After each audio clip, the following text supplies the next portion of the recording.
Қайырлы күн, құрметті оқушылар. Қалдарыңыз қалай? Бүгін сіздермен өтетін тақырыбымыз жақшаны ашу және ықшамдау. Жақшаны ашу дегеніміз, мысал үшін бізде екі жақша ашылған x минус 1. Осылай түрде бізде не болады? Есептер болады, немесе өрнектер болады, иә? Теңдеуде де бізде жақша қолдануымыз мүмкін. Осыларды қалай ашамыз, иә? Мен алдым мына жерге 4-5 есеп жазайын. Соларды біз қалай қазір шығарамыз, қалай ашамыз. Егер сіздерде өрнекте, теңдеуде жақша болса, алдымен істеу керекпіз. Жақшаны ашып алу керекпіз. Сосын ары қарай есеп несіміз шығаратын боламыз, иә? Енді қараңыздар, егер де жақшаның алдында тұрған санның таңбасы плюс болса, мына ішінде тұрған таңбалар ауыспайды. Түсінікті? Қашан? Егер жақшаның алдында тұрған санның таңбасы, мына жерде таңба қандай? Плюс, өйткені минус көрмей тұрмыз. Значит, ол плюс деген сөз, иә? Значит, біз не істейміз? Жақшаны ашып жатқан кезімізде таңбамыз не істемейді? Ауыспайды. Мына жерде не бар бізде? Көбейту белгісі, көбейту таңбасы бар, иә? Енді қараңыздар, мына екіні мен не істеймін? Әр қайсына көбейтемін. Екіні көбейтемін x-ке 2x, екіні көбейтемін 1-ге минус 2. Түсінікті, иә, балалар? 4-ті мен не істеймін? Әр қайсына көбейтемін. 4-ті көбейтемін 2-ге 8 минус 4-ті көбейтеміз a-ға, a деген 8, 4a. Санды әріпке көбейткен кезімізде сан мен әріпті қосып жаза саламыз. Түсінікті? Ары қарай 5-ті көбейтеміз 3-ге, 5-ті көбейтеміз b-ға. 5-ті 3-ті көбейтетін болсақ 15, 5-ті b-ға көбейтсек 5b. Ары қарай 7-ні көбейтемін c-ға 7c, 7-ні көбейтемін d-ға 7d. Қарасаңыздар, мына жерде қандай таңба болса, мына жерге соны жаздық қайтадан. Енді қараңыздар, енді бізде мынандай түрде бар, иә? Мысал үшін минус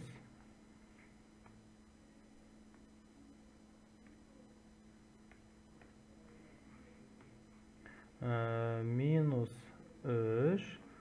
4 плюс d минус 2, минус 1, минус x. Минус 3, 4 плюс k.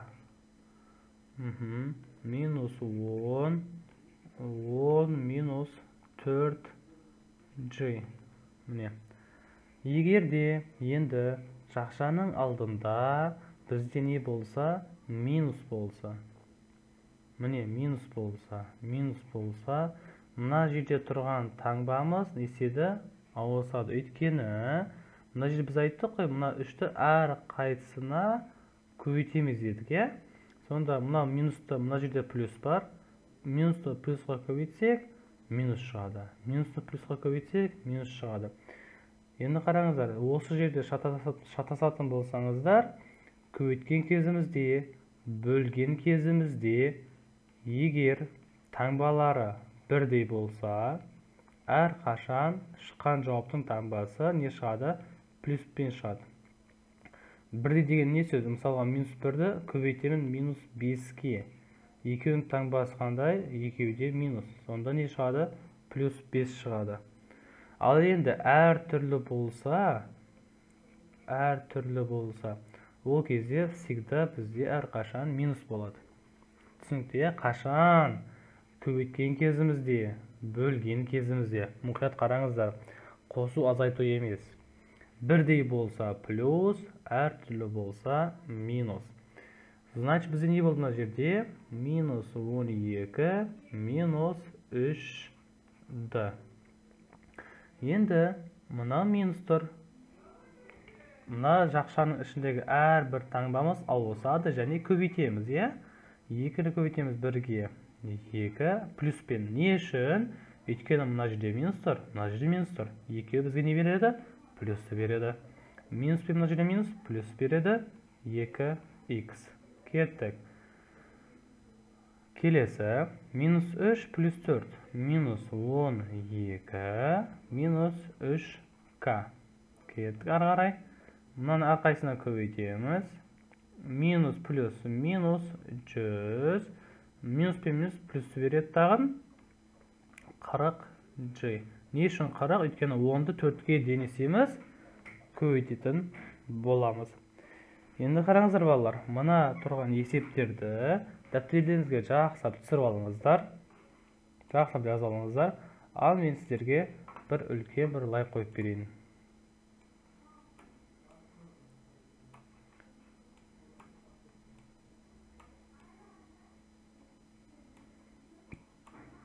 Міне балалар, сіздерге үлкен бір лайк.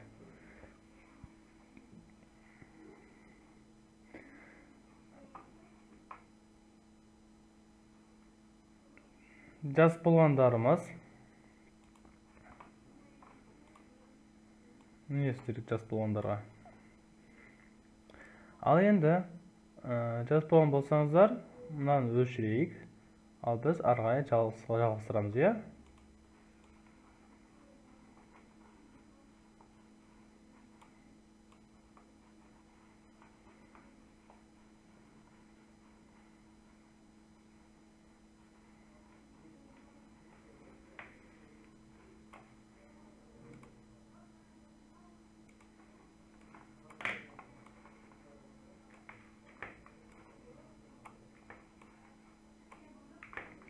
Кеттік. Енді біздің жасайтын нәрсе не енді? Біздерде мынандай бір есеп беруі мүмкін. Мысалға 3 минус 2 а плюс 4. 7 плюс 4 а минус 1. Мысал үшін, не дейді? Ықшамда дейді. Ықшамда деген не деген сөз? Қараңыздар енді. Ықшамдау. Орысша упростить дейді. Упростить. Енді қараңыздар, ықшамдау.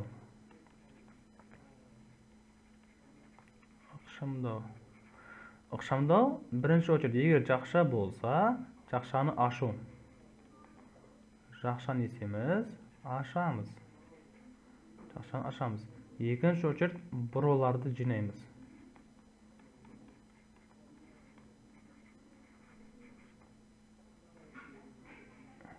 Бұны жинау. Енді қараңыздар.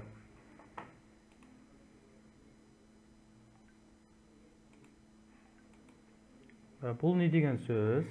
Значит, бізде алдымен жақшаны ашып аламыз, сосын ағайындарды, бұроларды жинаймыз. Енді ағайын бұрол деген не деген сөз? Мысалға, әріптер бірдей болса, олар ағайын болады. Мысалға, x плюс 2x. Ағайын бұрларды қосуға, азайтуға болады. Ал егерде қашан олар ағайын болмайды, әріптер әртүрлі болса, мысалға x минус 2y. Әріптер қандай? Әртүрлі. Оларды қосуға, азайтуға болмайды. Мысалға, сан мен сан ағайын, оларды қосуға, азайтуға болады. Сан мен санды қосуға, азайтуға. Ал сан мен әрі, олар да не? Ағайын емес. Оларды қосуға, азайтуға болмайды. Значит, егер әріп болса, әріптер бірдей болу керек, қосу үшін, азайту үшін. Ал сан болса, екеуде сан болу керек. Ал сан мен әріп, немесе әріптер әртүрлі болса, значит, оларды қоса алмаймыз, азайта алмаймыз. Түсінікті, иә? Кеткенде қараңыздар, бізде осында не қандай қателік кетеді оқушыларда. Бірінші алдын біз 3-тен 1-ді азайтып, одан кейін жақшаны ашамыз деп ойлайды. Онда олай жасайтын болсаңыздар, сіздер қателесесіздер. Не үшін? Өйткені мынау минус деген сөз мынаны бөледі. Мына жерде 3 деген бөлек бір әлем, мына жерден бастап бөлек бір әлем. Мынаны бөлек шығарамыз, мына жерде бөлек шығарып, сосын екеуін не істеу деген сөз? Азайту деген сөз, иә? Значит, бізде қосу және азайту деген сөз как будто олар не істейді? Бөледі. Мысал үшін ол деген А плюс Б дегеніміз бөлек дене. А көбейту Б деген ол бір дене. Көбейту бөлу деген ол бір дене. Оңайша ауызша жалпақ тілмен түсіндірген кезімізде осылай. Мына жерде екі дене бар. Мына біріншісі, мына екіншісі. Түсінікті? Мына сонда бөлек бір дене, мына жерден бір бөлек бір дене. Өйткені мына жерде бар? Көбейту бар. Түсінікті ғой? Сол үшін оларды сразу не істей алмаймыз? Азайта алмаймыз, иә? Ал кеттік, енді қараңыздар. Бірінші алдымен мына жақшаны не істейміз? Ашамыз. 3-ті қайтадан жазамын, азайтпаймын. Минус 2, мына жерде плюс бар. Минус пен плюс көбейтсем минус шығады. 2-ні аға көбейтсем 2а. Минус болғандықтан мына жерде таңба өзгереді, иә? Минус 8. Енді бұл жерде ағайындар 3 пен 8 ағайын. Олар жинаймыз. Біздің қазір жасалып жатқан нәрсе не? Ықшамдау, иә? Сол кезде минус 2а, мына плюс 3, мына минус 8. Таңбалары әртүрлі болса, значит біз үлкеннен кіші жазайық. Бұл жерде көбейту емес, бөлу емес. Үлкеннен кіші жазайтып, үлкеннің таңбасını қоятын боламыз. Міне жауап. Ал енді кеттік келесіне. 7 плюс, мына 4-ті не істейміз? Әр қайсысына көбейтеміз, иә? 4а минус 4. Ағайындар, міне екеу ағайын, иә? Ал кеттік. 4а таңбасы плюс өзгермейді, плюс қалды. 7-ден азайтамыз 4-ті плюс 3, иә? Міне балалар, дәптерлеріңізге жақтап түсіріңіздер. Тағы бір қазір 2 есеп береміз, соны шығарып көрсетеміз. Дәптерлеріңізге жақсылап жазылыңыздар, иә?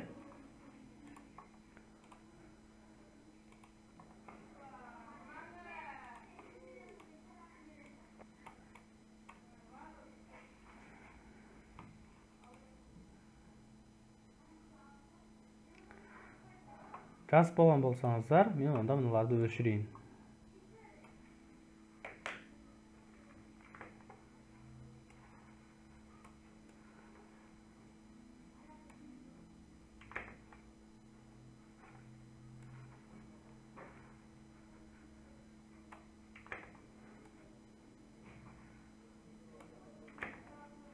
Ал, жақсы, кеттік. Ендеше 3 плюс 2, 4 плюс 10-ды. 9 минус 2, 1 минус к. Біз не істейміз? Мына 2-ні әр қайсына көбейтеміз, иә балалар? 3 қосу, 2-ні 4 көбейтсек 8 плюс 20-ды. Мына 2 бізде ағайын, сонда 20-ды плюс 11. Міне жауабым. Біз сіз қазір ықшамдадық. Жақшаны аштық, сосын ағайындарды жинадық, иә? Кеттік, минус 2 плюс 2к. Не үшін плюс? Өйткені мына жерде таңба қандай? Минус. Мына жердегі таңбамыз не істеді? Ауысады, иә? 9-дан 2 азайтсақ 7 плюс 2к. Бұл жерде мысалға орындарын ауысып жазуға болады, иә? 2к плюс 7 деп те жазуға болады. Міне балалар, бүгінгі сабағымыз осымен тамам. Бүгін сіздермен біз үйрендік нені? Жақшаны қалай ашуды және ықшамдауды. Жақша ашу деген сөз, значит, жақшаның алдында қандай сан болса, жақшаның ішіндегі әрбір мүшесіне көбейтіп шығу. Бір мұқият болатын нәрсе, жақшаның алдында қандай таңбалы сан тұр, иә?